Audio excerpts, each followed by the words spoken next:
కార్యాల గ్రంథం 22వ అధ్యాయం 37వ వచనం నుండి మనం క్రిందకి కొన్ని వచనాలు చదువుకుందాం. తీసారమ్మా? అపోస్తుల కార్యాల గ్రంథం 2:37.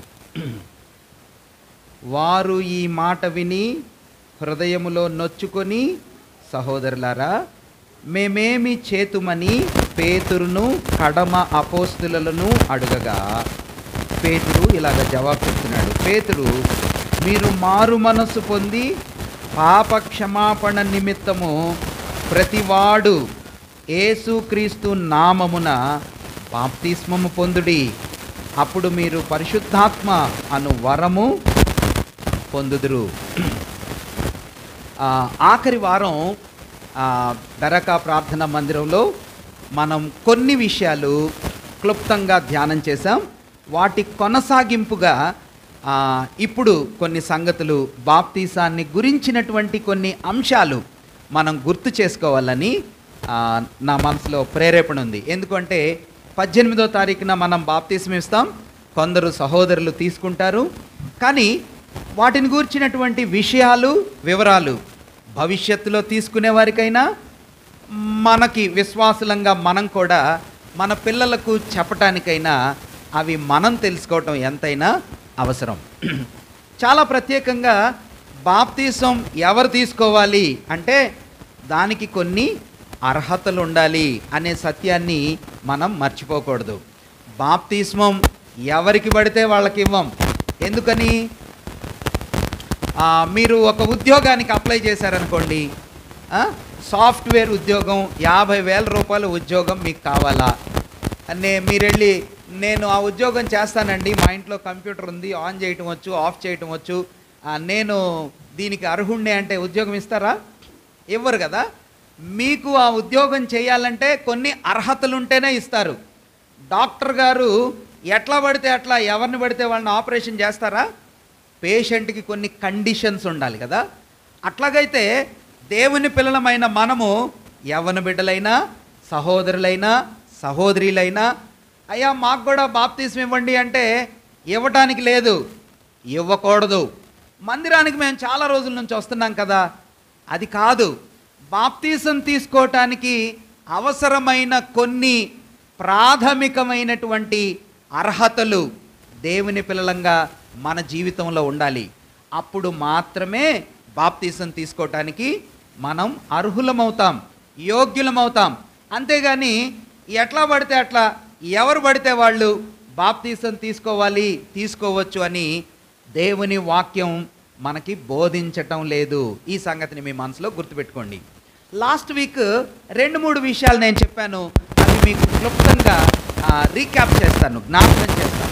నెంబర్ 1, పాత నిబంధనలో బాప్తిస్మం అనే మాట లేదు, కానీ బాప్తిస్మాన్ని పోలినటువంటి సూచనలు, సందర్భాలు, సాదృశ్యాలు, ఫిగర్స్ అంటారు కదా, ఇంగ్లీష్లో ఏమంటారమ్మా? ఫిగర్స్, షాడోస్, నీడలు, ఛాయలు. బాప్తిసం నిజంగా ఇవ్వాల అక్కడ, కానీ అక్కడ జరిగిన సంఘటన, అక్కడ సంభవించిన విధానం బాప్తిసం తీసుకున్నట్టుగా ఉంది అని బైబిల్లోనే చెప్పారు. దాని సందేశం ఆఖరి వారం బెరకాలో చెప్పాను. వాటి వివరాలు ఊరికి నేను మీకు గుర్తు చేస్తాను. పేతురు దైవభక్తుడు తన పత్రికలో 1వ అధ్యాయం 3వ వచనంలో మొదటి రకమైనటువంటి బాప్తిసాన్ని ఒక సీక్వెన్స్లో మనం గుర్తు చేసుకుందాం. నెంబర్ 1, నోవహు దైవభక్తుని సమయంలో ఓడ మునిగిందే. ఓడ మునిగింది. మునగటం అంటే నీళ్లల్లో మునిగిపోలేదు, కానీ నీళ్లపైన తేలియాడిన విధానం. మునిగినట్టుగా సగం ఓడ నీళ్లలో ఉంది, కానీ నీళ్లల్లో నుంచి రక్షించబడినటువంటి 80 విశ్వాసుల కుటుంబాన్ని గురించి భక్తుడైన పేతురు ఏమన్నాడంటే, వాళ్ళు కూడా దేవుని యొక్క తీర్పు, ఉగ్రత, కోపం, దానిలో నుంచి ఒక చిన్న నావ ద్వారా, దేవుని ఆజ్ఞ మేరకు చేయబడిన ఓడ ద్వారా వాళ్ళు నీళ్లల్లో నుంచి రక్షించబడ్డారు. అది ఒక బాప్తిస్మపు సాదృశ్యం అని పేతురు పత్రికలో భక్తుడైన పేతురు సంబోధించడాన్ని మనం చూస్తాం. కొరింథీ పత్రికలో 10వ అధ్యాయం 12వ అధ్యాయాల్లో మనం ఏం చూస్తామంటే భక్తుడైనటువంటి పౌలు దేవుని పిల్లలైన ఇశ్రాయేలీలు వాగ్దాన దేశానికి వచ్చేటప్పుడు షూరు అరణ్య మార్గంలో నుంచి వెళ్ళటానికి ముందుగా ఐగుప్తులో నుంచి బయటికి రాగానే దేనిలో నుంచి వెళ్ళారమ్మా? పీహహీరోతునకును మిగ్దోలునకును మధ్యన ఉన్న స్థలములో బయల్సపోను అనే స్థలము దగ్గర ఆగిపోయారు. ముందు సముద్రం, వెనక ఫరో సైన్యం, కుడి ఎడమల అరణ్యం, ఎటు పోవటానికి లేదు. పిల్లలు, పశువులు, సహోదరులు, సహోదరీలు గోల పెడుతున్నారు. రాత్రి వేళది, భయం కలుగుతూ ఉంది. ఎటు పోవాలో అర్థం కాని పరిస్థితుల్లో భక్తుడైన మోషే ప్రార్థన చేయగా ఆయన కర్రని సముద్రం వైపు ఎత్తి చూపగా ఎర్ర సముద్రం ఏమైందమ్మా? పాయలైంది. ఎంత పెద్ద పాయ అయి ఉంటుంది? పాయలు అంటే విభజించబడింది. ఎంత పెద్దదై ఉంటుంది? ఇప్పుడు మనందరం ఈ గేట్లో నుంచి వెళ్ళాలనుకోండి, ఎంత స్థలం మనకి విడ్త్ కావాలమ్మా? ఇదిగో గోడలు మనం కట్టేటప్పుడు దర్వాజాలు పెడతాం కదన్నా, 4 అడుగులు పెట్టండి, 6 అడుగులు పెట్టండి. పెద్దోళ్ళు అయితే పెద్ద పెద్ద దర్వాజాలు పెట్టుకుంటారు వైభవోపేతంగా కనబడాలని. ఎంత పెద్ద దర్వాజాల్లో నుంచి వీళ్ళు వెళ్ళారు. దగ్గర దగ్గర ఒక 10 లక్షల మంది అనుకుందాం, తక్కువలో తక్కువ 10 లక్షల మంది తొక్కిసలాట జరిగింది కదా. ఒక చిన్న ద్వారంలో నుంచి పిల్లలు, జల్లలు, గాడిదలు, పశువులు అన్నీ కలిపి టకా టకా భయం భయంగా పోవాలా. రాత్రి వేళ నీళ్ళు వస్తాయేమో అని భయం, వెనక ఫరో వస్తాడేమో. ఎంత పెద్ద విడ్త్ వస్తే వీళ్ళు వెళ్తారన్నా? మరి ఎంత పెద్ద విడ్త్, ఎంత పెద్ద ద్వారంగా దారి వాళ్ళ కోసం ఏర్పడిందో మనకు తెలియదు. కానీ ఈ 10 లక్షల మంది తొక్కిసలాట లేదు, హడావిడి లేదు, ప్యాట్రిఫైడ్ మూమెంట్స్, భయంగా మొత్తానికి అందరూ దాటుకుంటూ పోయారు. నీళ్లు గోడల్లాగా నిలబడ్డాయి. ఒకవేళ నీళ్ల యొక్క ప్రభావం వీళ్ళని ముంచితే వీళ్ళ నీళ్లలో మునిగిపోతారు. సముద్రం గర్భంలో నుంచి కింద నుంచి నడిచి వెళ్తున్నారు. లోతుగా ఉంటుంది కదా, ఆరిన నేల ఏర్పడింది. ఈ దృశ్యమంతటిని భక్తుడైన పౌలు వివరిస్తూ ఏమన్నాడంటే, వీళ్ళు ఎర్ర సముద్రంలో నుంచి దాటిపోయిన విధానం బాప్తీసంలాగా ఉంది అన్నాడు. ఆ వాక్య వచనాలు మీకు మరి మంచి ఇంట్రెస్ట్ ఉంటే నేను చూపిస్తాను. ఇంట్రెస్ట్ ఉందా? చూస్తారా? చూడండి. మరి భక్తుడైనటువంటి పౌలు కొరింథీయులకు రాసిన మొదటి పత్రిక 10వ అధ్యాయం, భక్తుడైన పౌలు రాసిన కొరింథీ పత్రిక మొదటి పత్రిక 10వ అధ్యాయం 2వ వచనాన్ని మీరు చూడండి. 2వ వచనాన్ని మనం చూద్దాం. మొదటి వచనంలోనే సగభాగం నుంచి ఉంది ఆఖరి మాట. వారందరూ సముద్రములో నడిచిపోయిరి, అందరూ మోషేని బట్టి మేఘములోను సముద్రములోను ఏం పొందారంట? నిజంగా బాప్తిజం తీసుకున్నారా? కానీ వాళ్ళు నడిచి వెళ్ళిన పద్ధతిని భక్తుడైన పౌలు గారు ఏమంటున్నాడంటే, అది ఒక బాప్తిజం లాగా ఉందండి. ఇందాక నేను నోవహు గురించి చెప్పా కదా, ఆ మాట కూడా మీరు చూడండి. మీ మనసులో చక్కగా ఇంట్రెస్ట్ కనిపిస్తుంది. పేతురు రాసిన మొదటి పత్రిక, భక్తుడైన పేతురు గారు రాసిన మొదటి పత్రిక 3వ అధ్యాయం 19, 20 వచనాలు కలిసి ఉన్నాయి. వాటిల్లో ఉన్న భాగాన్ని 21ని కూడా మనం చదువుదాం. పేతురు మొదటి పత్రిక 3వ అధ్యాయం 19, 20, 21. దేవుని దీర్ఘశాంతము ఇంకా కనిపెట్టుచుండినప్పుడు పూర్వము నోవహు దినములలో ఓడ సిద్ధపరచబడుచుండగా అవిధేయులైన వారి యొద్దకు, అనగా చెరలో ఉన్న ఆత్మల యొద్దకు ఆయన ఆత్మస్వరూపిగానే వెళ్ళి వారికి ప్రకటించెను. ఆ ఓడలో కొందరు, అనగా 8 మంది నీటి ద్వారా రక్షణ పొందిరి. దానికి ఏంటిదంటమ్మా? సాదృశ్యమైన బాప్తిస్మము ఇప్పుడు మిమ్మును రక్షించుచున్నది కదా. అక్కడ జరిగింది ఏంటంట? సాదృశ్యం. ఇప్పుడు మీరు తీసుకునే రక్షించబడిన అనుభవంలోకి వచ్చిన తర్వాత మీరు తీసుకునే బాప్తిసం అక్కడ తీసుకున్నటువంటి ఓడలో ప్రయాణం బాప్తిసం లాంటిది అంటాడు.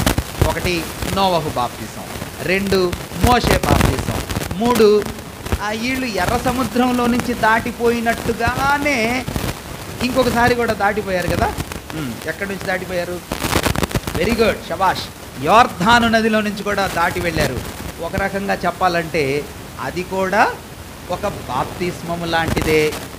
స్వతంత్ర దేశంలోనికి వెళ్ళినప్పుడు ఇశ్రాయేలీలందరూ యోర్దానులో నుంచి దాటిపోయారు. 3 చెప్పా కదా. 1 నోవహు బాప్తిసం, 2 మోషే బాప్తిసం, 3 యోర్దానులో యెహోషువ బాప్తిసం, 4 ఇది బాప్తిసం అని మనం చెప్పటానికి అనుకూలంగా ఉండదు. కానీ ప్రభువే తనను గురించి తాను చెప్పినప్పుడు ఏదైనా ఒక సూచన చూపించండి, ఏదైనా నువ్వు దేవుడు అని మేము నమ్మటానికి ఒక అద్భుతం ఆశ్చర్యం చేయండి, సూచక క్రియ చేయండి అని ప్రభువుని అడిగితే ప్రభు ఏమన్నాడు? దుష్టతరము వారికి ఏమి చూపించను. ఏంటిదని చెప్పాడన్నా? ఒకే ఒక సూచక క్రియ. ఏంటిదంటది? భక్తుడైన యోనా చేప కడుపులో 3 రోజులు ఎట్లా ఉన్నాడో, ఎట్లా బయటికి వచ్చాడో, ఏ విధంగా యోనా బయటికి వచ్చాడో అది తప్ప ఇంకా మీకు ఇంకొక సూచన లేదు. ఇంతకీ నోవహు దైవభక్తుని యొక్క సూచన మనం చూద్దాం. చూడండి, మత్తయి సువార్త 12వ అధ్యాయం 40వ వచనంలో ఉంది కదా, 12:40. మత్తయి సువార్త 12:40 చూద్దాం. చూడండి,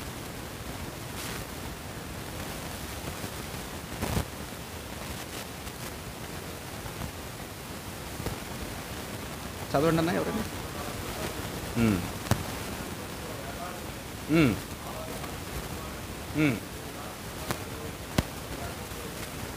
థ్యాంక్ యూ అన్న.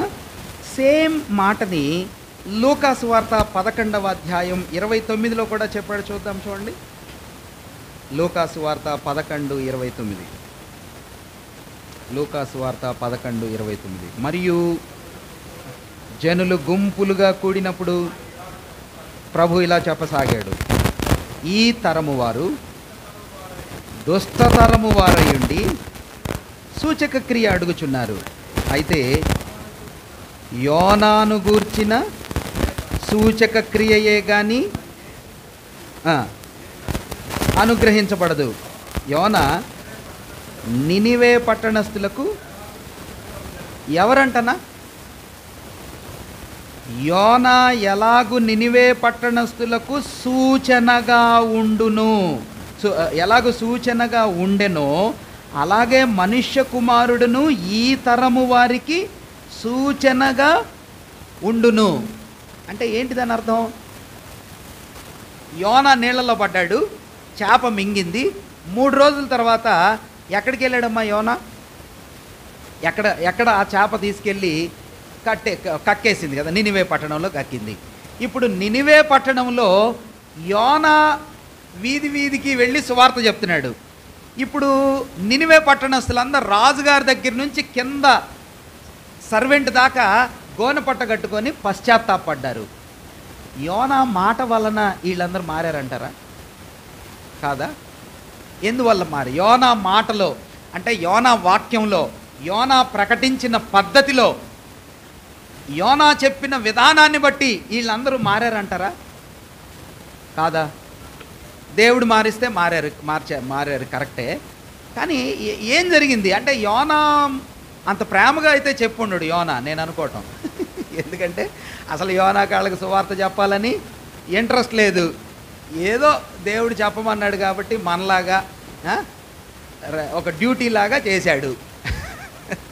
మరి ఎలా మారారు వీళ్ళందరూ?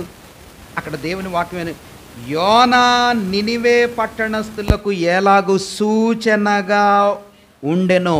ఎవరంటమ్మా? యోనానే. అంటే దాని అర్థం ఏంటంటే, యోనా himself is a testimony. Yona speaking is not a testimony. అది కూడా టెస్టిమనీయే. యోనా ఏం మాట్లాడాడో అది కూడా సాక్ష్యమే. దానికంటే ప్రభావపూరితమైన సాక్ష్యం ఏంటంటే యోనా కనబడటమే. ఎట్లా కనిపించాడంటే, యోనా శరీరం అంతా పాలిపోయింది. అడిగారు, ఏంటండి మీ శరీరం అంతా తెల్లగా పాలిపోయిందంటే, ఇప్పుడు యోనా ఏం చెప్పాలా? ఏమనుకుంటున్నారు? మీ దగ్గరికి రావడానికి 3 రోజులు ఎక్కడున్నాను? ఏం సార్ చేప కడుపులో ఉన్నారా? అవునండి బాబు, మీ వీధిలో నాకు కొంచెం చెమటగా ఉంది అమ్మ, 3 రోజులు చేప కడుపులో ఉన్నానమ్మా. ఇలా అరే ఆయన చూసావా 3 రోజులు చేప కడుపులో ఉన్నాడంటరా. వీధిలో పోతా ఉంటే అరే దేవుడు అటు పోతుంటే తర్షీష్కి వెళ్తుంటే నది నీళ్ళలో సముద్రంలో పడేసి మన దగ్గర దేవుడు పంపించాడంట. యోనా నడిచి వెళ్తుంటే, యోనా కనిపిస్తుంటే, యోనా వాళ్ళ ముందు సంచారం చేస్తుంటే యోనా హిమ్సెల్ఫ్, యోనానే ఒక సూచన. ఇప్పుడు భక్తుడైనటువంటి మత్తయి, లూకా ఏమని రాస్తున్నారంటే యోనా ఎలాగ ఒక సూచనగా ఉన్నాడో మనుష్య కుమారుడు కూడా ఒక సూచన. ఇప్పుడు ప్రభు పునరుద్ధానుడై లేచాడు, సువార్త ఏం చెప్పలా, ఆయన శరీరాన్ని చూపిస్తున్నాడు అంతే శిష్యులకి. ఏగో గాయాలు పట్టుకో చూడు, తోమా రా దగ్గరికి రా. ఒరే పేతురు నేనే. పేతురు సమాధిలోకి వెళ్ళి బట్టలు రుమాలు అన్నీ తలగడ దగ్గర చుట్టి పెట్టడం, ఒక క్లాత్ ఏమో కింద పడేసి ఉండటం, ఇవన్నీ చూసి పేతురు ప్రభు నమ్మాడు. ప్రభు ఏం చెప్పలా ఇంకా. సో దీని అర్థం ఏంటంటే he himself is a miracle. కాబట్టి యోనా నీళ్లల్లో నుంచి తిరిగి బయటపడటం కూడా ఒక బాప్తిస్మపు దృశ్యాన్ని సూచిస్తూ ఉంది. ఇలాగ 4 రకాలైనటువంటి బాప్తీసాలు, వాటి సాదృశ్యాలు, వాటి పోలికలు, వాటి భావాలు పాత నిబంధన గ్రంథంలో మనకి కనిపిస్తాయి. బాప్తీసాన్ని గురించినటువంటి అర్థం మనకి 2-3 రకాలుగా కనిపిస్తుంది. నెంబర్ 1, బాప్తిస్మము అక్షరార్థమైనటువంటి భావం ఉంది. అక్షరార్థమైన భావం అంటే నీళ్లల్లో మనం మునగటం అనేది ఒక భావం, నీళ్లల్లో మనం కడగబడటం అనేది రెండో భావం. ఓకే, విశేషంగా బాప్తీసానికి అలంకార రూపమైన భావాలు కూడా ఉన్నాయి. అలంకార రూపం అంటే గుడ్, వెరీ గుడ్, పోలిక. అది నిజంగా కాదు, అక్షరార్థమైన భావం కాదు, అలంకార రూపమైన భావం. ఇప్పుడే మనం చెప్పుకున్నామే, తీర్పులో నుంచి బయటికి రావటం అలంకార భావం. ఆ తర్వాత విమోచించబడిన పద్ధతిలో ఇశ్రాయేలీల్లాగా విడిపించబడటం అదొక పోలిక. అన్నిటికంటే విశేషంగా రోమాపత్రిక 6వ అధ్యాయంలో మనం ప్రభు రక్షించాడు, మనల్ని ప్రభు రక్షించాడు, మనము ప్రభువుతో శిక్షించబడ్డామా? ఆ మాట చదువుదాం చూడండి. 6వ అధ్యాయం రోమాపత్రిక 6వ అధ్యాయం.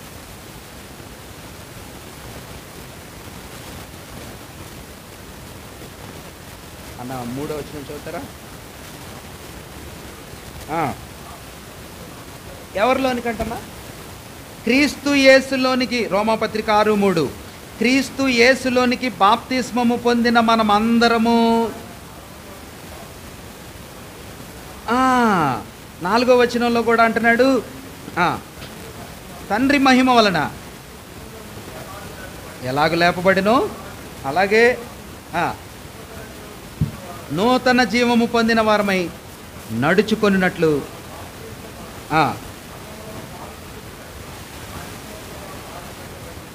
5వ వచనం, మరియు మరణము యొక్క సాదృశ్యమందు ఆయనతో ఐక్యము కలవారమైన ఎడల, పునరుద్ధానము యొక్క సాదృశ్యంలో కూడా ఆయనతో ఐక్యము కలవారమై ఉందుము. దీని అర్థం ఏంటంటే యేసు ప్రభువు వారు చనిపోయాడు, మనం చనిపోయామా? చావలా. ఇందాక మనం ఆరాధనలో చక్కటి తలంపులు ధ్యానం చేశాం కదా, ఆయన స్వరూపం కోల్పోయాడు, దైవ స్వరూపుడు, కానీ మానవుడిగా కనిపించినప్పుడు ఎంతో ప్రత్యేకంగా కనిపించాడు. 10,000 మందిలో ఆయన ప్రవర్తన, ఆయన మారల్ బ్యూటీ, ఫిజికల్ బ్యూటీ కూడా ఉంది. హిస్ మారల్ బ్యూటీ అంటే ఆయన ఎంత ప్రత్యేకంగా ఉంటాడంటే 10,000 మంది పురుషుల్లో ఈజ్ డిఫరెంట్. మనం ఎంత చక్కగా ధ్యానం చేసాం. స్వరూపం కోల్పోయాడు, సొగసు కోల్పోయాడు, దెబ్బలు తిన్నాడు. మన మీద పడ్డాయా ఉమ్మివేతలు? మీ మీద పడ్డాయన్నా? పడుంటే అప్పుడు ఉండేది మన సంఘం. కొరడా దెబ్బలు, ఏం పడలేదు. కానీ ఇక్కడ ఏమంటున్నాడు, ఎవరి మీద పడ్డాయంట? ప్రభు మీద పడ్డాయి. ఇప్పుడు భక్తుడైన పౌలు రోమాపత్రులైన ఆయన మీద పడ్డాయి కాబట్టి మీ మీద కూడా పడినట్టే. ఆయన మీద ఉమ్మి వేశారు కాబట్టి మీ మీద కూడా ఉమ్మి వేసినట్టే. ఇంకొక అద్భుతమైన మాట అన్నాడు, ఆయన చచ్చిపోయాడు కాబట్టి మీరు కూడా చచ్చిపోయినట్టే.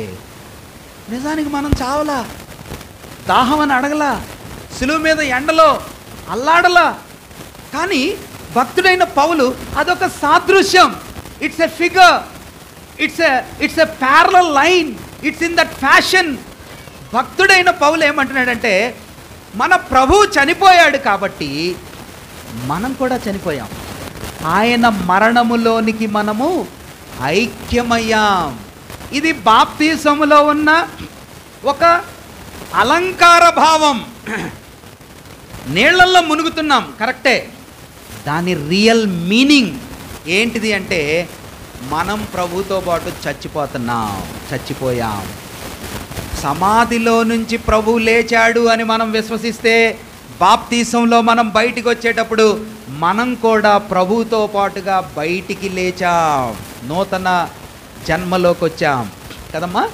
ఇది ఒక ప్రభువులోకి మనము ఐక్యపరచబడిన విధానాన్ని సూచించే భావం.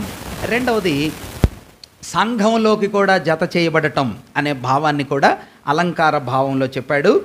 ఆ విషయాలు మీ మనసులో జ్ఞాపకం పెట్టుకోండి, ఓకే. అట్లాగైతే ఈ ఉదయకాల సమయంలో బాప్తిస్మం పొందాలంటే 3 రకాలైనటువంటి స్టేజెస్ ఉండాలా. ఎన్ని రకాల స్టేజెస్ అమ్మా? మూడు స్టేజెస్ ఏమని చెప్దాం? 3 భాగాలన్నమాట. ఒక 3 సమయాల 3 మెట్లు. 3 మెట్లు ఇంగ్లీష్లే వస్తున్నాయి, తెలుగు అటు తెలుగు రావట్లేదు. 3 భాగాలు ఉంటాయి ఒక విశ్వాసి జీవితంలో బాప్తీసం తీసుకోవాలి అంటే. ఒకటి, బాప్తీసానికి ముందు భాగం. ఏంటమ్మా? బాప్తీసానికి ముందు భాగం. 2, బాప్తీసం తీసుకునే ప్రస్తుత భాగం, ప్రస్తుతం సమయం. 3, బాప్తీసం తీసుకున్న తర్వాత భాగం. ఈ 3 భాగాలు అర్థం చేసుకోవాలా అన్నా. బాప్తీసానికి ముందు, బాప్తీసంలో, బాప్తీసం తర్వాత. చాలామంది ఏమనుకుంటున్నారంటే, ముందు సంగతి మాకొద్దు, తర్వాత బాప్తీసం తర్వాత సంగతి అసలొద్దు. మేము అడిగినప్పుడు బాప్తీసం మాకు ఇప్పుడు సంగతి మాట్లాడండి చాలు. ఇప్పుడు సంగతి అంటే ఏంటి? మేము కొత్త బట్టలు తెచ్చుకుంటాం, మేము తెల్ల బట్టలు తెచ్చుకుంటాం, మీరు చెప్పే టవలు, మీరు చెప్పే దుప్పటి తెచ్చుకుంటాం. బాప్తీసం ఇవ్వగానే మేము బయటకు వచ్చి టీ, కాఫీ, ఛాయలు, స్నాక్స్ తిని వస్తాం. ఇంకంతే, అయిపోయింది. ఎవరన్నా అడిగితే ఏం చెప్పాలా? బాప్తీసం తీసుకున్నామంటే తీసుకున్నాం. మళ్ళీ 1-2 సండేస్, ఆదివారాలు మనం రొట్టె అందరికి ఇచ్చేటప్పుడు, ప్రభు పాత్రలు ఇచ్చేటప్పుడు మనం కూడా తీసుకోవాలా. మళ్ళీ ప్రభు వారి రక్తానికి సూచించే పాత్రని తాగాల. అందరితో మనం కూడా ఉండాలి. ఇంతే అమ్మ, ఇది కాదు బాప్తిస్మ అర్థం. ఈ మాటలు మీ మనసులో జాగ్రత్తగా పెట్టుకోండి. నేను కొంచెం మీకు కఠినంగా అనిపించేటట్టుగా అనిపిస్తాయేమో, చక్కగా అర్థం చేసుకోండి. నేను మిమ్మల్ని బాధ పెట్టడానికి చెప్పట్లేదు, దేని మీద ఎవరి మీద నెగిటివ్గా చెప్పడానికి అసలు చెప్పట్లేదు. బాప్తిస్మము తీసుకోవటానికి ముందు మన జీవితంలో కొన్ని షరతులు ఉంటాయి. ఆ షరతులుంటేనే బాప్తిసం తీసుకోవాలా. 2, బాప్తిసం తీసుకునేటప్పుడు మనం ఏమవుతున్నామో అది మనం అర్థం చేసుకోవాలా. హోషేయ గ్రంథంలో భక్తుడైన హోషేయ అంటున్నాడు, ప్రభు హోషేయ, నా ప్రజలకు జ్ఞానము లేకుండా నశించిపోతున్నారు. They are perishing because they don't have knowledge of God. బాప్తిసం గురించి తెలీదు, ఆరాధన గురించి తెలీదు, దేవుని యొక్క భక్తి జీవితం, పవిత్ర జీవితం, ప్రభు కోసం సాక్ష్య జీవితం, ఇవేవి తెలియకుండా బాప్తిసంలో అడుగు పెట్టడం మంచి పద్ధతి కాదు. 3వది, బాప్తిజం తీసుకున్న తర్వాత మన జీవితం ఏమై ఉండాలో, ఎలా ఉండాలో, ఈ 3 భాగాలని మనం అర్థం చేసుకోవటానికి ఈ ఉదయం ప్రయత్నం చేద్దాం. సమయం కొంచెం తక్కువగా ఉంది, నేను ఫాస్ట్గా చెప్తాను, మీరు జాగ్రత్తగా వింటూ అర్థం చేసుకునేలాగా దేవుడు ఆయన కృప ద్వారా మనకు సహాయం చేయను గాక. మనం చదువుకున్నటువంటి వాక్యవచనంలో అపోస్తుల కార్యాల గ్రంథం 2వ అధ్యాయంలో ఏముందమ్మా? 2:33లో ఏమన్నాడంటే, పేతురు మీరు మారు మనస్సు పొంది, 38వ వచనం అపోస్తుల కార్యాల గ్రంథం 2:38, పేతురు మీరు మారు మనస్సు పొంది పాప క్షమాపణ నిమిత్తము ప్రతివాడు యేసు క్రీస్తు నామమున బాప్తిస్మము పొందుడి. ఇదొక మాట గుర్తుపెట్టుకోండి, రైట్? రెండవ సందర్భాన్ని చూద్దాం, చూడండి. 8వ అధ్యాయం అపోస్తుల కార్యాల గ్రంథం 8వ అధ్యాయం. 8వ అధ్యాయం అపోస్తుల కార్యాల గ్రంథంలో చాలామంది బాప్తీసాలు తీసుకున్న వారు ఉన్నారు. 8వ అధ్యాయం 36, 38 వచనాలు చదువుతారనా? వారు త్రోవలో వెళ్ళుచుండగా నీళ్లు ఉన్న ఒక చోటికి వచ్చినప్పుడు నపుంసకుడు, ఇదిగో నీళ్లు ఉన్నాయి కదా, ఏంటి మరి నాకు బాప్తీసానికి ఇవ్వటానికి ఏంటి అడ్డం అని అడిగాడు. ఆపండి ఆ రథం అన్నాడు ఫిలిప్పు.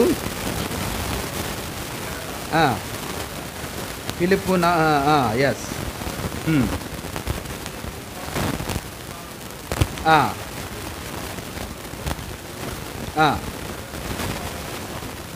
థ్యాంక్ యూ అన్న. మనం తెరిచున్న పేజీలోనే 9వ అధ్యాయంలో ఇంకొక ఆయన కూడా బాప్తీసం తీసుకున్నాడు కదా. ఎక్కడ ఉందన్నమాట? 9 పౌలు భక్తుడు బాప్తీసం తీసుకున్నాడు కదమ్మా. మన 18వ వచనం చదవండి అన్న. 9:18 అపోస్తుల కార్యాలు 9:18. అప్పుడే అతని కన్నుల నుండి పొరల వంటివి రాలగా దృష్టి కలిగి లేచి బాప్తిస్మం పొందెను. తర్వాత సరే, ఇట్లాగా మనం చదువుతూ ఉంటే మీకు కొంచెం కష్టంగా, కన్ఫ్యూషన్గా ఉంటుందేమో. నేను వాటిని ఈజీగా అర్థమయ్యే భాషలో నేను మీకు చెప్పడానికి ప్రయత్నం చేస్తాను. పేతురు వాక్యం చెప్తున్నాడు. వాక్యం చెప్పిన తర్వాత వాళ్ళ హృదయాలు ఏమైనాయి అంటే నొచ్చుకొని అని రాశాడు. నొచ్చుకోవటం అంటే ఏంటమ్మా? అక్కడ ఫీల్ అవటం. అక్కడ ఒక మాట రాయబడింది, పొడవబడటం అంటే అక్కడ మాట రాశాడు. నా మాట కదా, నా సందులో పొడిచాడంట. ఏం పొడిచారు? దేంతో పొడుస్తారమ్మా? వేలుతో మనం ఇట్లా పొడుస్తాం కదా, అట్లా కాదంట. పొడవబడటం అంటే ఒక చాకు తీసుకొని మీ హృదయాన్ని ఎవరైనా గట్టిగా పొడిచారనుకోండి, ఏమైద్దమ్మా? నొప్పి. ఇట్లా గిచ్చితే కూడా నొప్పి వచ్చింది. ఈ నొప్పి ఆ నొప్పి ఒకటేనా? మరి అదే గుండెల్లో గుచ్చుకుంటే ఎట్లా వచ్చింది నొప్పి? ఇప్పుడు చాకు పెట్టి నేను గట్టిగా గుచ్చా మీకు, అబ్బా నొప్పి ఎక్కువ, మామూలు ఎక్కువ కాదన్నా. ఆ నొప్పి ఎలా ఉంటుందంటే ఒక గుండెల్లో ఇంజెక్షన్ వేస్తే వచ్చే నొప్పి, అది కూడా కాదు. గుచ్చి అంటే గుండె ఏమైందంటే పగిలిద్ది. గుండె పగిలితే వచ్చే నొప్పి ఉంటుంది. దేవుని వాక్యాన్ని వింటున్నప్పుడు, దేవుని సత్యం మనకు అర్థమైనప్పుడు, ప్రభు మరణానికి నువ్వే కారణం, ప్రభు యొక్క వేదనకు నా పాపాలే కారణం, ఆయన మరణం నా కొరకు జరిగింది అనే సత్యం నీకు అర్థమైనప్పుడు నీ గుండె ఏమైందంట? ఇదైందా మీ జీవితంలో అన్నా? అమ్మ, అయిందా ఇది? పేతురు అంటున్నాడు, ఒక వ్యక్తి బాప్తిసం తీసుకోవాలంటే ఆ వ్యక్తి గుండె పగలాలా, మారు మనస్సు రావాలా, పశ్చాత్తాపం కలగాల, ప్రభునందు విశ్వాసం ఉంచాలా. చాలామంది ఏమనుకుంటున్నారంటే మా గుండెకు నొప్పి తగలొద్దు, మన పాపములను గురించిన నొప్పి మనకి రాకూడదు. అమ్మా, దేవుని వాక్యాన్ని జాగ్రత్తగా అర్థం చేసుకోండి. ఒక పాపి తన పాపాలను గురించి వేదనతో పశ్చాత్తాపపడి, నేను పాపిని ప్రభువా, నా కోసం నువ్వెంత త్యాగం చేశావు అనే అవగాహన కానీ లేకపోతే ఆ వ్యక్తి జీవితంలో బాప్తీసానికి అర్థం లేదు. అమ్మా, ఈ మాటలు మీరు రాసుకోండి. నేను వెళ్ళి బాప్తీసం తీసుకుంటాను సార్, అందరికి ఇస్తున్నారు, 10 మందికి ఇస్తున్నారు, 20 మందికి ఇస్తున్నారు, నేను కూడా బాప్తీసం తీసుకుంటా. అది ఓన్లీ మీరు కూడా వెళ్ళి అక్కడ ఇప్పుడు ఈ మధ్యన కుంభమేళా జరిగింది కదా, అక్కడికి వెళ్ళి మునిగి వచ్చినట్టే. లేకపోతే కృష్ణా నదికి వెళ్ళి మనం కూడా మునిగి వచ్చినట్టే, కొత్త బట్టలు వేసుకున్నట్టే. పశ్చాత్తాపం, పాప క్షమాపణ. అయ్యో అయ్యో, నేనెంత ఘోరమైన పాపిని, నా కోసం ప్రభు చనిపోయాడు, ఆయన మరణం నా కోసం. కలిగిందా ఎప్పుడైనా భావం? అయ్యా, బైబిల్ ఉందండి మా ఇంట్లో, మేము ఇంట్లో పుట్టిన దగ్గర నుంచి క్రైస్తవులమేనండి, రోజు చర్చికి వస్తున్నామండి, మాకెందుకు ఇవ్వరండి? లేదు అంటే హృదయములో ఈ భావం కలగాల. అది దాని భావం. ఒకడు నోటితో ఒప్పుకోవటానికి ముందు మనస్సులో అర్థం చేసుకొని, హృదయమందు యేసు ప్రభువారు చనిపోయాడని, పునరుద్ధానుడై లేచాడని విశ్వసించి నోటితో ఒప్పుకుంటే వాడేమవుతాడు? రోమపత్రిక, అది నేను చెప్తుంటే మీకు అర్థం కాదు. రోమపత్రిక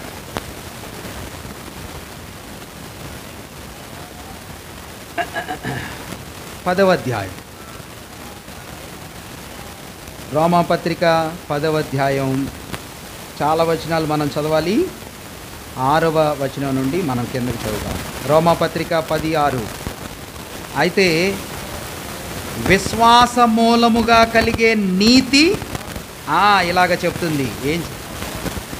ఎవడు పరలోకానికి వెళ్తాడు అనగా, లేక ఎవడు అగాధంలోకి దిగిపోతాడు అనగా,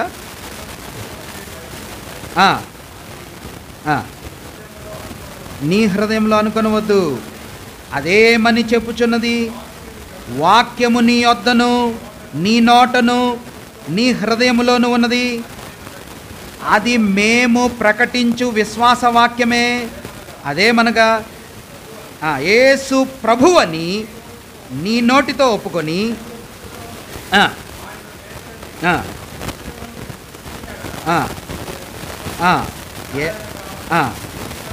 నీతి కలుగునట్లు మనుష్యుడు హృదయములో విశ్వసించును.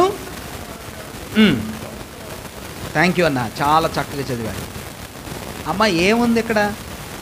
ఇక్కడ 3 ఉన్నాయి. ఎన్ని ఉన్నాయమ్మా? 1, నీకు అర్థమైందా? మైండ్. అయ్యా, దేవుణ్ణి మరి మేము కలవలేదు కదా, యేసు ప్రభు వారిని మేము చూడలేదు కదా, ఆయన సిలువ వేయబట్టం మేము చూడలేదు కదా, మా కళ్ళనీళ్ళు ఎట్లా వస్తాయి? ఆయన మా కోసం చచ్చిపోయినట్టుగా మేము గమనించలేదు కదా, మాకు ఎలా తెలుస్తుంది? కాబట్టి ఒక ఆయన అంటున్నాడు, పరలోకంలో ఉన్నాడు కదా, ఆయన మళ్ళీ తెప్పిద్దామా? ఒకవేళ ఆయన సమాధి చేయబడ్డాడు కదా, పాతాళంలో నుంచి మళ్ళీ ఆయన లేచినట్టుగా మనం చూద్దామా? పౌలు భక్తుడు అంటున్నాడు, అక్కర్లేదండి, పరలోకము నుండి ఆయన మళ్ళీ దిగొస్తే చూసే అక్కర్లేదు, పాతాళంలో నుండి ఆయన సమాధిలో నుంచి తిరిగి లేచే చూసే అక్కర్లేదు. విశ్వాసము అనేది దేని మీదంట మీరు గమనించారా? మేము ప్రకటించు విశ్వాస వాక్యమే. అమ్మా, దాని అర్థం ఏంటంటే, యేసయ్యని పైన నుండి రావటం మనం చూడక్కర్లేదు, యేసయ్య కింద నుంచి లేవటం మనం చూడక్కర్లేదు. వాక్యము వింటున్నప్పుడు, దేవుని వాక్యము ప్రకటన చేయబడుతున్నప్పుడు, విశ్వాస వాక్యము మన హృదయాలను తాకుతున్నప్పుడు, ఈ వాక్యమును మనము ఆలోచన చేస్తున్నప్పుడు మనసులో అర్థమైద్ది, మైండ్ ఎన్లైటనింగ్ అయిద్ది. ఈ మైండ్ అర్థం చేసుకున్నప్పుడు హృదయాన్ని గుచ్చిద్ది. రే, యేసయ్య నీ కోసం చనిపోయాడు, నువ్వు మంచోడివి కాదు. హృదయం గుచ్చిద్ది అంటే మైండ్ ఇన్వాల్వ్మెంట్ ఉంది, 2 హృదయం ఇన్వాల్వ్మెంట్ ఉంది. వీళ్ళిద్దరూ కలుస్తూ ఉంటారు. మైండ్ హృదయం కొట్టుకుంటూ ఉంటారు. చాలామంది మనం మైండ్ దగ్గర ఆగిపోతాం, వాక్యం విన్నాం వెళ్ళిపోయాం, హృదయంలో పని చేయట్లా. ఈ హృదయంలో పనిచేయని అనుభవం లేనప్పుడు బాప్తీసం పనికిరాదు. మీ రొట్టెలో చెయ్యేసిన ఉపయోగం లేదు, రసపాత్రలు గ్లాసులు తాగినా ఉపయోగం లేదు. ఎందుకు? మీ హృదయంలో దేవుణ్ణి నమ్ముకున్న అనుభవించిన అనుభవం మీకు లేకపోతే. అలాగైతే వినండి, ఈ ఉదయకాల సమయంలో మనస్సు అర్థం చేసుకుంది, హృదయం ఒప్పుకుంది. ఈ రెండు జరిగిన విషయాల్ని నోటితో బయటికి చెప్తున్నాం. అయ్యా నేను పాపిని ప్రభువా, నువ్వే నా ప్రభు, నువ్వే నా ప్రభు. యేసు ప్రభు కాదు ఒప్పుకోవటం. ఏంటిదమ్మా? యేసు ప్రభు కాదు ఒప్పుకోవటం. ఏమని ఒప్పుకోవాలంట? యేసు ప్రభువు అని ఒప్పుకోవాలి. దీని అర్థం మన ఇండియాలో మనం అర్థం చేసుకోవాలి. ఎందుకంటే మనకి డెమోక్రసీ ఉంది కాబట్టి మనకు ప్రైమ్ మినిస్టర్, ప్రెసిడెంట్ వాళ్ళు ఉంటారు. పాత రోజుల్లో నువ్వు ఎవరిని రాజు, ప్రభువు, హీస్ మై లార్డ్, ఆయనే నా పార్టీ నాయకుడు, జై ఆ పార్టీకి అని మనం జై కొడతామే. ఆ పార్టీలో నువ్వు జాయిన్ అయితే, ఆ వ్యక్తిని నువ్వు ఒక నాయకుడిగా నువ్వు అంగీకరిస్తే నీ జీవితం ఇంకా ఆయన కోసమే. అటునుంచి ఇటు మారటానికి లేదు. ఇప్పుడు మనోళ్ళు మారొచ్చు కదా, అటునుంచి ఇటు, ఇటు నుంచి అటు, ఏ పార్టీలోంచి ఎక్కడైనా మారొచ్చు. నేను ఆ పార్టీలో 5 సంవత్సరాలు ఉండొచ్చు, ఈ పార్టీలో. ఇక్కడ అలా లేదు. రాజుగారి క్రింద నేను ఒప్పుకున్నానంటే, ఇప్పుడు ఎవరిని ఒప్పుకుంటున్నామంటే మానవుడిగా కనిపించాడే యేసు, యేసు చనిపోయాడే ఆ యేసు, ఆయనకి నా ఓటేసేసాను, ఆయన నా పార్టీ నాయకుడని ఒప్పేసుకున్నాను, ఆయనకే నా జీవితాన్ని అప్పగించేసుకున్నాను అని నువ్వు నోట్తో చెప్తావు. ఇప్పుడు నువ్వు ఒక పార్టీకి జాయిన్ అయ్యావు, నీ డ్రెస్ ఏ పార్టీ డ్రెస్ వేసుకుంటావమ్మా? ఏ పార్టీ డ్రెస్ అయితే అదే వేసుకుంటాం కదా. ఎవరి కోసం జై అని కొడతావు? ఏ పార్టీని నమ్ముకున్నావు ఆ పార్టీని. డ్రెస్ ఏమో ఒక పార్టీ తీసుకొని జై అని ఇంకో పార్టీకి కొడతావా? యేసు ప్రభు అని నువ్వు ఒప్పుకుంటే ఇక ఆయన డ్రెస్సే, ఇక ఆయన నారా అంటే చెప్తారు కదా, ఈస్ట్ ఆర్ వెస్ట్, నా పార్టీ ఈజ్. ఏ పార్టీ మీది? ఇప్పుడు మళ్ళీ ఓట్లు గొడవ. అన్న నిజంగానే అడుగుతున్నాడు. పార్టీ కాదు, యేసు ప్రభు అని ఒప్పుకుంటే నీ జీవితం అంతా ప్రభు కోసం అప్పగించుకున్న అనుభవం నీ జీవితంలో కలిగితే దాన్ని రక్షణ అంటారు, దాన్ని క్రొత్త జన్మ అంటారు, దాన్ని క్రొత్త ఒప్పందం అంటారు. ఇది ఉందా మీ జీవితంలో? నా దగ్గర సమయం లేదు, నేనేమో చాలా చెప్పాలని మీ దగ్గర సిద్ధపడి వస్తాను, టైం ఏమో టకా టకా టకా వెళ్ళిపోయింది. ఒక్క వ్యక్తిని నేను మీకు చూపించాలని అనుకుంటున్నాను. పేతురు బాప్తిసం ఇచ్చాడు, 3,000 మంది ఒకేసారి వచ్చారు. అయ్యా సారీ, మాకు చాలా బాధేస్తుంది, హృదయంలో నొచ్చుకుంటున్నాం, మా ప్రభు ఇలా చనిపోవటానికి, క్రీస్తైన మా ప్రభు చనిపోవటానికి మేమా కారణం, మా జీవితాల, మా భక్తిహీనత, మా మూర్ఖత్వమా, క్షమించండి అయ్యా. అమ్మ నాకు అక్కర్లేదు క్షమాపణ, యేసు ప్రభు వారి నామములో బాప్తిసం తీసుకోండి చాలు. నామములో అంటే ఆయన పేరు, ఆయన క్యారెక్టర్స్, ఆయన గుణలక్షణాలన్నీ మనం నమ్మటం, ఓనర్షిప్ తీసుకోవటం, గుర్తింపు, ఐడెంటిటీ చేసుకోవటం. పేతురు బాప్తిసం ఇచ్చాడు. నపుంసకుడికి ఫిలిప్ బాప్తిసం ఇచ్చాడు. ఎప్పుడు ఇచ్చాడన్నా? ఎప్పుడు ఇచ్చాడంటే లేఖనాలు చదువుతున్నాడు. ఈరోజు అన్న చెప్పిన వాక్యమే చదువుతున్నాడు. యెషయా గ్రంథం 53వ అధ్యాయంలో అతడు గొర్రెలాగా మౌనంగా ఉన్నాడు అనే వాక్యం చదువుతా ఉన్నాడు. నపుంసకుడు అర్థం కావట్లేదు. భక్తుడైనటువంటి ఫిలిప్ను దేవదూత ఇన్స్ట్రక్ట్ చేసి పంపించాడు. ఫిలిప్ ఏమో రథం క్రింద పరిగెడుతున్నాడు. అధికారి అయిన ఫైనాన్స్ మినిస్టర్ రథంలో, మెర్సిడెస్ కార్ అనమాట ఆ రోజుల్లో, కారులో వెళ్తున్నాడు కన్వాయ్లో. ఈ ఫిలిప్ కార్ వెంట పరిగెట్టుకుంటా, రథం వెంట పరిగెట్టుకుంటా. ఏం సార్ మీకు అర్థమవుతుందంటే, ఎవరు చెప్పబోతే ఎలా అర్థమవుతుందండి, రమ్మన్నాడు, కారులో కూర్చోబెట్టుకున్నాడు, వెనక సీట్లో వాళ్ళు ఈయన పక్కన కూర్చొని చాలాసేపు మాట్లాడిన తర్వాత ఫిలిప్ ఈ నపుంసకుడు అంటున్నాడు, ఫైనాన్స్ మినిస్టర్ అక్కడ నీళ్లు కనిపిస్తున్నాయి కదా. ఆ రోజుల్లో నీళ్లు ఉండవు, మధ్యధరా ప్రాంతం అది. ఈ గాజా ప్రాంతం అనమాట. అజారోత్ రోడ్ అంటే కింద వైపుకి సౌత్ సైడ్, ఇస్రాయేల్ దేశం నుంచి సౌత్ సైడ్కి నీళ్లు తక్కువ ఉంటాయి. నపుంసకుడు అంటే నీళ్లు కనిపించే కదా, ఏమన్నా అభ్యంతరం ఉందా? ఏమండి బాప్తిసం ఇవ్వచ్చన్నా? ఒక్కసారి విన్నాడు పాపం వాక్యం, బైబిల్ పట్టుకొని చదువుతున్నాడు. ఇవ్వచ్చా బాప్తిసం? ఫిలిప్ ఒక మాట అన్నాడు కదా, నువ్వు పూర్ణ హృదయంతో నమ్ముతున్నావా? చూడండి అన్న ఏమని రాశాడు. 8వ అధ్యాయం అపోస్తుల కార్యాలు 8, అపోస్తుల కార్యాలు 8 ఆజ్ఞాపించెను అనే మాట ఉంది కదా 38వ వచనంలో. ఆటంకమేమని అడిగి రథము నిలుపుమని ఆజ్ఞాపించెను. అక్కడ 1 అని నెంబర్ వేశాడు కదన్నా. ఆ 1 అనే నెంబర్ దగ్గర కింద ఏమని రాశాడు? ఫిలిప్పు నీవు పూర్ణ హృదయముతో విశ్వసించిన ఎడల, అమ్మ రెండో కండిషన్ బాప్తిసం తీసుకోవాలంటే ముందు 1 పాపక్షమాపణ, హృదయములో ప్రభుని నమ్ముకొని పాపాలు ఒప్పుకున్న అనుభవం ఉండాలా. రెండవ అనుభవం ఇక్కడ చెప్తున్నాడు, నీ పూర్ణ హృదయముతో విశ్వసించిన ఎడల. ఏమని చెప్పాలి దీని అర్థం? పూర్ణ హృదయంతో విశ్వసించడం అంటే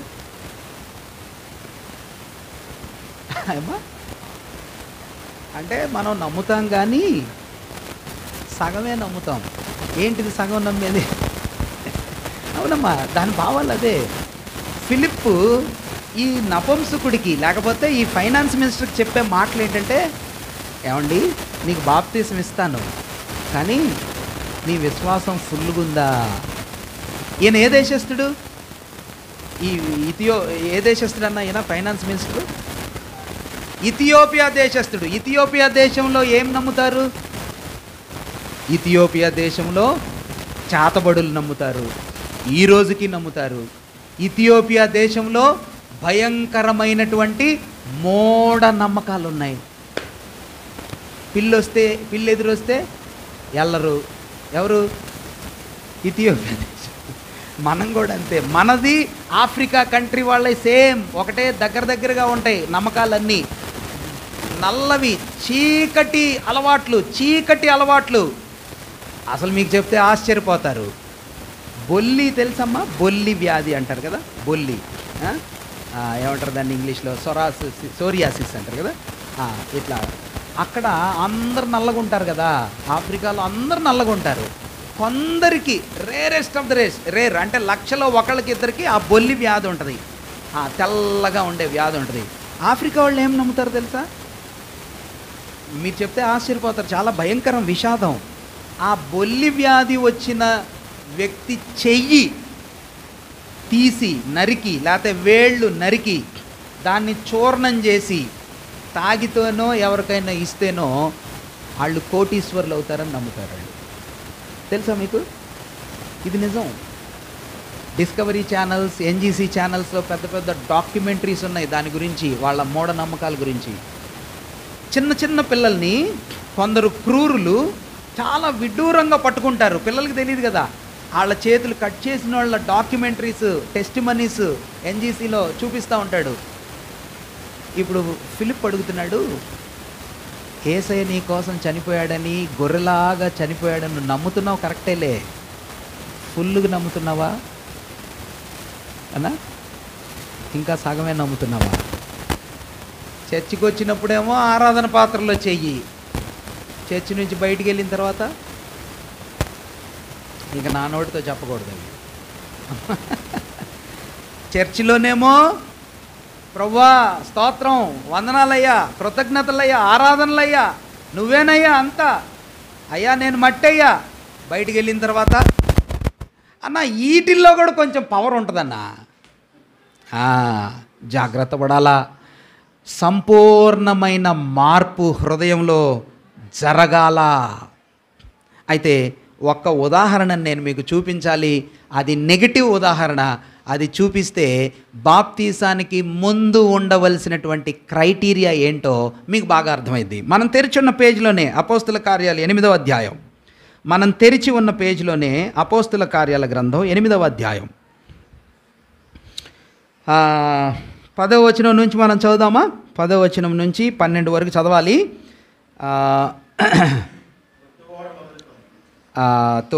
8వ అధ్యాయం అన్న, అపోస్తుల కార్యాలు 8వ అధ్యాయం 11వ వచనం. అతడు బహుకాలము, ఎవరంటే ఒక వ్యక్తి ఉన్నాడు, సీమోను అతని పేరు. అతడు బహుకాలము నుండి గారడీలు చేయుచు, చాలామంది సమరయలో ఉన్నవాళ్ళు అతన్ని గొప్ప వ్యక్తి అని అనుకుంటా ఉండేవారు. అయితే ఫిలిప్పు దేవుని రాజ్యమును గూర్చియు యేసుక్రీస్తు ప్రభువారి నామమును గూర్చియు సువార్త ప్రకటించుచుండగా వారు అతని నమ్మి పురుషులను స్త్రీలను బాప్తిస్మం పొందిరి. అప్పుడు గారడీ చేసే సీమోను కూడా నమ్మి బాప్తిస్మము పొంది ఎడబాయకుండి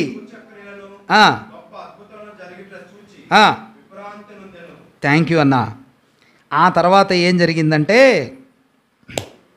17వ వచనం నుంచి చదవాలి, నేను చెప్తా, సమయం ఫాస్ట్గా అయిపోతుంది. పేతురు యోహానులు వాళ్ళ మీద చేతులుంచగా పరిశుద్ధాత్మ దేవుడు సమరయలో ఉన్న విశ్వాసుల మీద దిగాడు. దిగగానే ఈ గారడీ చేసే గారడీ అంటే ఏంటమ్మా? మ్యాజిక్ చేసేవాడు. మళ్ళీ గారడీ అంటే ఏదో పెద్ద అర్థమేం కాదు, మ్యాజిక్ చేస్తాడనమాట. అంటే ఇట్లా ఒక అమ్మాయిని చూపిస్తాడు, సగం కట్ చేసేస్తాడు. కట్ చేయగానే మనబోటి వాళ్ళందరూ బేతస్థల్లో ఉండేవాళ్ళు అబ్బా చప్పట్లు కొట్టి 10 రూపాయలు వాడికి ఇస్తాం. వాడు ఆ డబ్బులన్నీ తీసుకొని వాడు రోడ్డు మీద వెళ్తున్నాడు అనుకో, వాడంటే మనకు భయం. ఎందుకు? మ్యాజిక్ చేస్తాడు. బూడిద జల్లుతాడు. బూడిద జల్లగానే అక్కడ ఒక పాము వచ్చింది.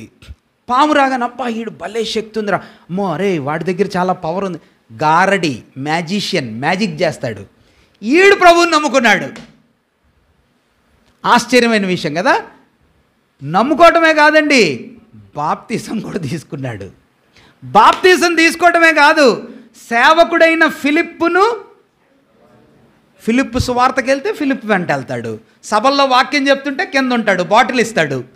అబ్బో ఎన్ని పరిచర్యలు చేస్తాడో. ఫిలిప్పును విడవకుండా ఎడబాయకుండా తోడుగా ఉన్నాడు. ఎవరైనా? సీమోను వాడి పేరు. ఏం పని చేస్తాడు? వాడి ఐడెంటిటీ గారడీ సీమోన్, అంటే మ్యాజిక్ చేస్తాడు. ఈడు ఇట్లా సేవలో సంఘంలో ఎదుగుతూ ఉన్నాడు. ఎన్ని రోజులైందో తెలియదు మరి. బాప్తిసం తీసుకున్నాడు, ఆరాధన చేస్తున్నాడు, నమ్ముకున్నాను అన్నాడు, ఫిలిప్ వెంట తిరుగుతున్నాడు. ఒక రోజున పేతురు యోహానులు వచ్చి వాళ్ళ సంఘంలో ప్రార్థన చేస్తూ ఉండగా పరిశుద్ధాత్మ దేవుడు దిగొచ్చాడు. దిగిరాగానే ఆ మొదటి శతాబ్దంలో జరిగినటువంటి సూచన, అంటే పరిశుద్ధాత్ముడు మన మధ్యలోకి వచ్చాడు అని రుజువుగా అందరూ భాషలు అంటే నేను జర్మనీ మాట్లాడా, జర్మనీ భాష.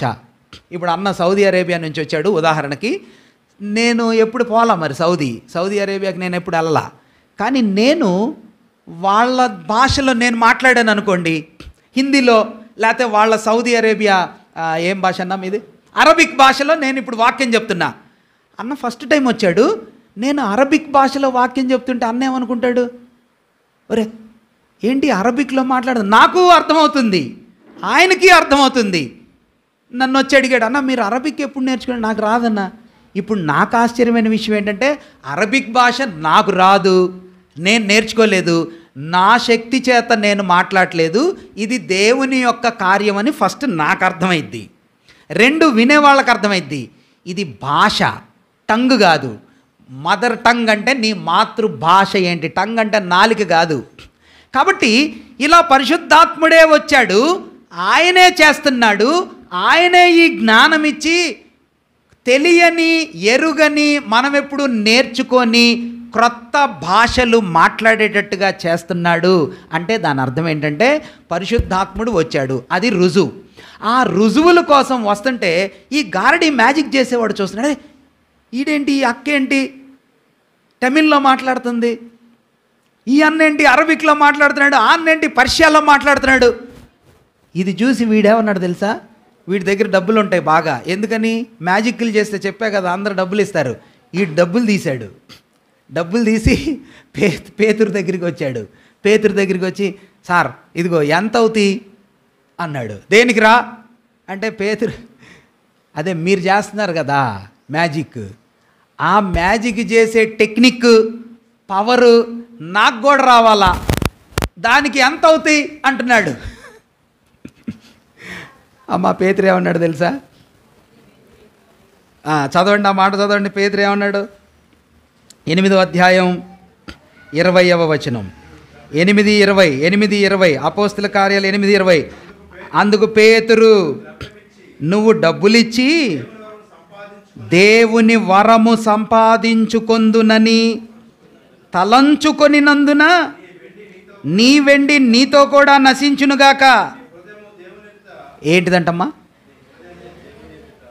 ఎంత విషాదమైన విషయం చూడండి. నీ హృదయము దేవుని ఎదుట సరైనది కాదు కనుక ఈ కార్యముల యందు నీకు, కాబట్టి ఈ నీ చెడుతనము మానుకొని మారు మనసు పొంది ప్రభువును వేడుకో, ఒకవేళ క్షమిస్తాడేమో ప్రభు. 23, నీవు ఘోర దుష్టత్వములోను దుర్నీతి బంధకములోను ఉన్నట్లు నాకు. ఇది చాలా భయంకరమైన విషయం. దీని గురించి నేను చాలా విస్తారంగా చెప్పాలనుకున్నాను, కానీ మీ మనసులో ఇంతవరకు గుర్తుపెట్టుకోండి. వీడికి బాప్తీసం ఎలా ఇచ్చుంటారు? ఎవరికి? ఈ మ్యాజిక్ చేసే సీమోనికి ఫిలిప్పు వీళ్ళు బాప్తీసం ఎందుకు ఇచ్చుంటారన్నా? ఎందుకు ఇచ్చుంటారు అమ్మా?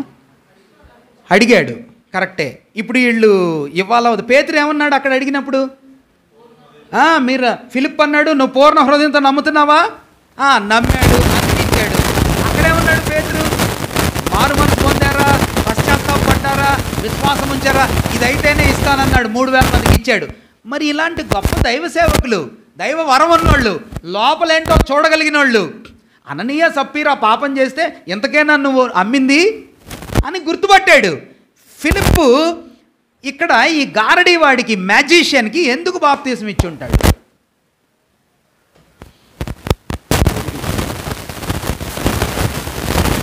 చెప్పున్నానా?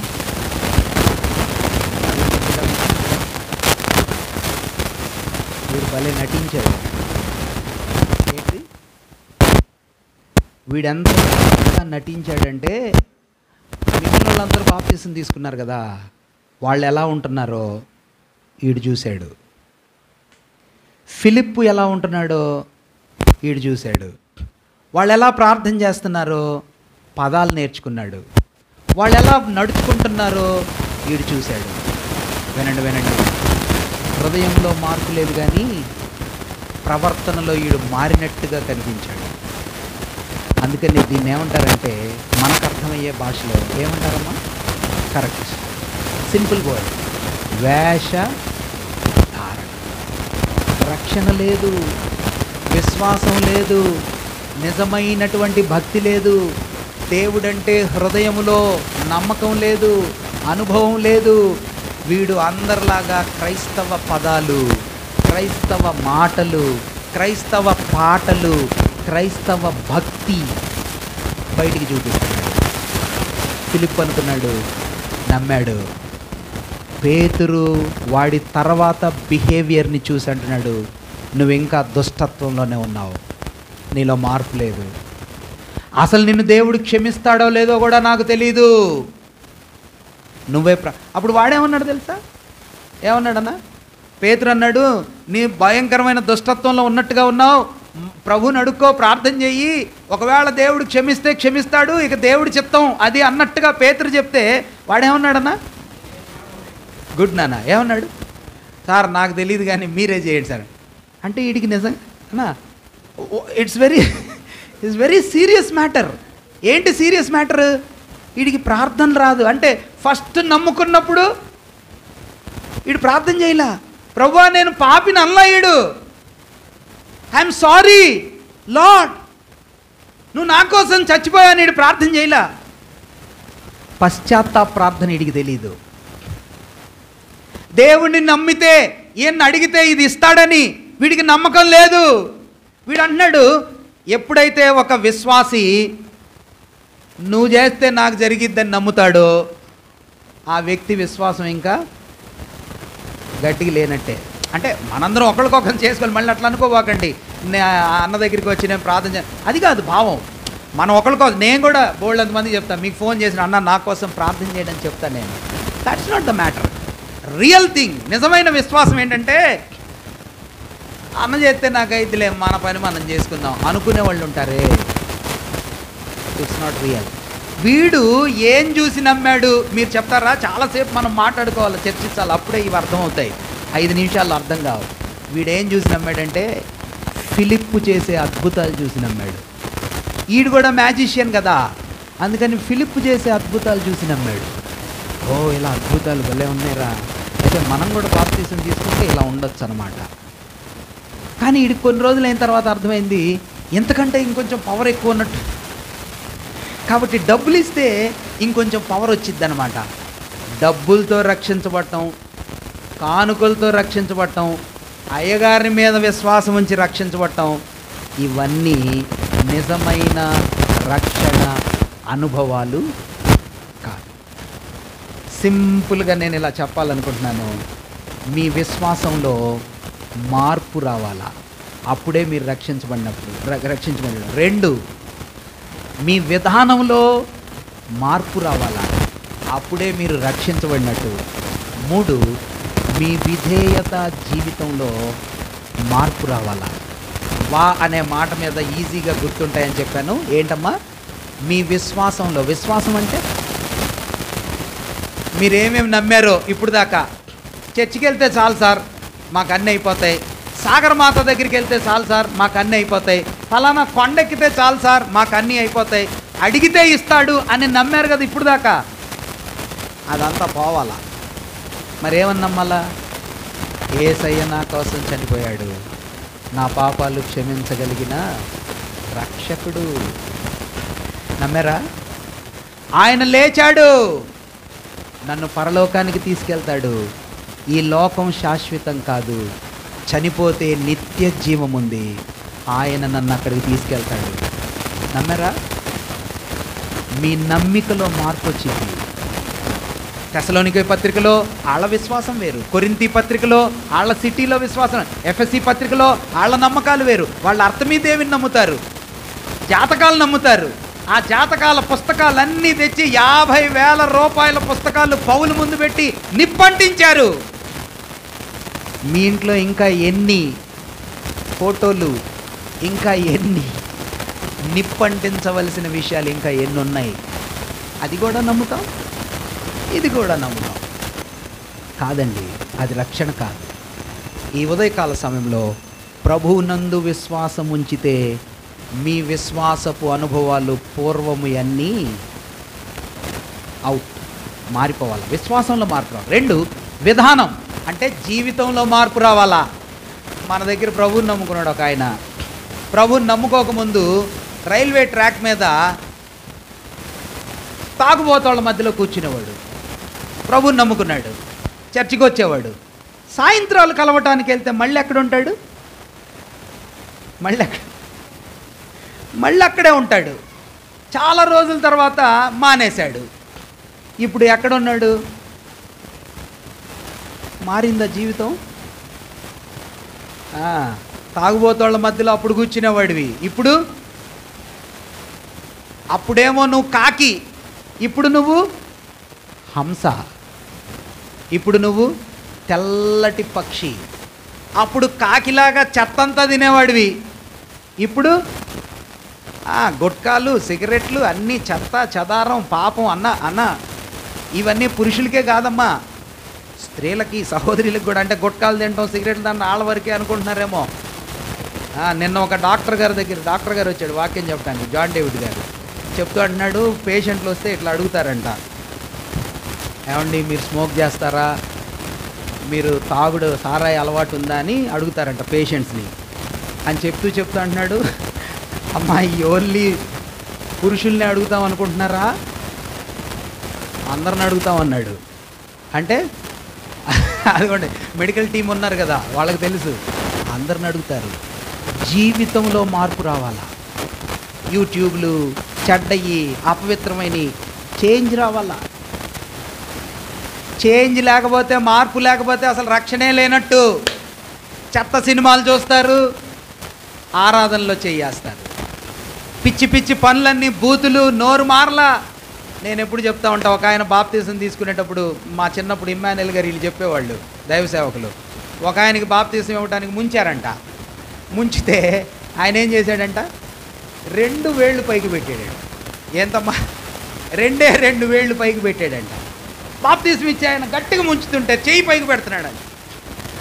బాప్తీసం ఇచ్చి ఆయన, ఏ చెయ్యి కూడా ముంచవయ్యా అంటే ఆయన అంటున్నాడు, సార్ ఆఖరిసారి తాగాలని ఒక చుట్ట పెట్టుకున్నాను సార్, ఈ 2 వేళ్ళు కాకుండా బాడీ, ఈ 2 వేళ్ళు దేనికంట, చుట్ట తాగటానికి 2 వేళ్ళు మాత్రం ముంచొద్దు, మిగిలిందంతా. చాలామంది అలా ఉన్నాం. అమ్మ నవ్వు వస్తుంది, కానీ మార్పు లేని జీవితాలతో బాప్తీసాలు తీసేసుకున్నారు. ఆఖరిగా మీ విశ్వాసం, మీ విధానం, మీ విధేయత, ప్రభువా ఇంక నువ్వేనయ్యా, ఆయనకే మన జీవితం సమర్పించిన అనుభవం మీలో ఉంటే ధైర్యంగా బాప్తీసం తీసుకోవచ్చు. ఇవి కానీ లేకపోతే మీరు బాప్తీసం తీసుకోవటానికి అర్హులు కారు. 3 క్వశ్చన్స్కి మీరు ఆన్సర్ చెప్పాలా. మీరెప్పుడు ప్రభువుని నమ్ముకున్నారు? అమ్మా ఏంటి, మీరెప్పుడు ప్రభువుని నమ్ముకున్నారు? ఎప్పుడు మీ జీవితంలో ఇలాంటి మార్పు జరిగింది? నెంబర్ 2, మీరెందుకు ప్రభువుని నమ్ముకున్నారు? నెంబర్ 3, మీరు ఎలా ప్రభువుని నమ్ముకున్నారు? ఈ 3 విషయాలకి మీ దగ్గర జవాబు ఉంటే రక్షణ అనుభవంలో సంపూర్ణులు అని చెప్పచ్చు. ప్రభు ఈ సత్యాలు మన వినికిడిలో దీవించునుగాక.